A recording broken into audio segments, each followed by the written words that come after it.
Hello everyone, good morning সবাইকে। আশা করি সবাই ভালো আছে, সুস্থ আছে, আর আমিও খুব ভালো আছি। আবার চলে এসেছি নতুন ব্লগ নিয়ে আরেকটি। এবার অনেক দিন ধরে আমার ব্লগ করা বন্ধ ছিল, শর্ট শর্ট ভিডিও দিচ্ছিলাম, তো ব্লগ কিছু কারণের জন্য করা হচ্ছিল না। তো আজকে থেকে ডেইলি চেষ্টা করব তোমাদেরকে একটা নতুন নতুন ব্লগ দেওয়ার।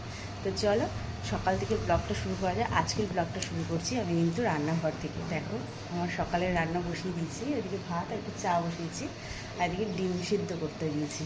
তো সকালে বর যাবে অফিস, তো ওর জন্য রান্না করছি। তো চলো সারাটা দিন আজকে কীভাবে কাটাবো সবটা তোমাদের সাথে শেয়ার করবো। তো চলো রান্নাবান্না করে নিই।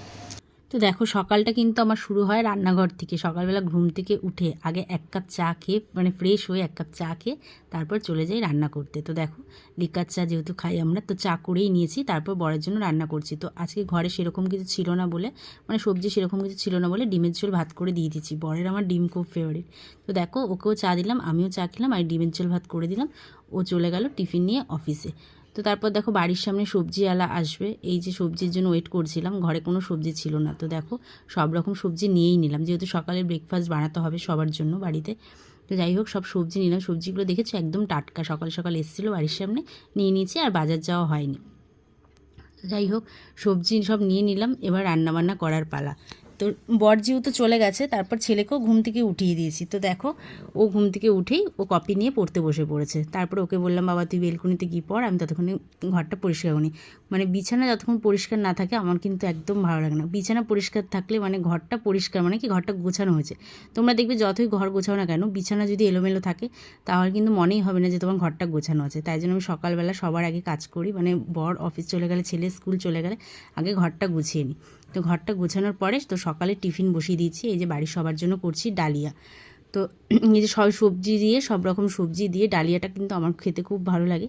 তো বেশিরভাগ দিন সকালে আমরা ডালিয়াই করি, ডালিয়াই খাই। কিন্তু আমার ছেলে সেটা খায় না, যেহেতু সব রকম সবজি দেওয়া থাকে ও খায় না। তো ওকে দিয়েছিলাম ভাত সকালবেলা, যেহেতু ডিমের ঝোল করেছিলাম, ডিম ওর খুব ফেভারিট। তো যাই হোক ও যেহেতু মাছ খায় না, ওই যে ডিম করেছি, মানে ওর বাবার জন্য অফিসে করে দিয়েছি, তো ওর জন্য রেখেছিলাম।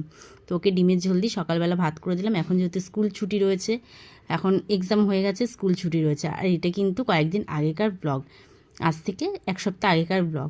তো যাই হোক এডিট করতে একটু দেরি হয়ে গেল। তো এই দেখো ডালিয়াটাও এদিকে হয়ে গেছে। তো আমরা বাড়ির সবাই এখন ডালিয়াটা খেয়ে নেবো সকালবেলা। তো খাওয়া দাওয়া করে তো দেখো স্নান ফান করে নেবো। তো এই যে স্নান করে আমি ফ্রেশ হয়ে নিলাম। আজকে ভাবলাম যে স্নান টান করে তারপরেই রান্না করব, যেহেতু একটু বেলা হয়ে গেছিলো। তো আজকে রান্না সেরকম সকালের দিকে সেরকম চাপ ছিল না। তো ভাবলাম থাক, মানে সকালে যেহেতু ব্রেকফাস্ট একটু দেরিতে হয়েছে, তো স্নান করে একবারে রান্না করি। তো দেখো স্নান করে নিলাম, স্নান করে এবার রান্না বসিয়ে দেবো। তো আজকে সকালবেলা ভাবলাম যে কী রান্না করব।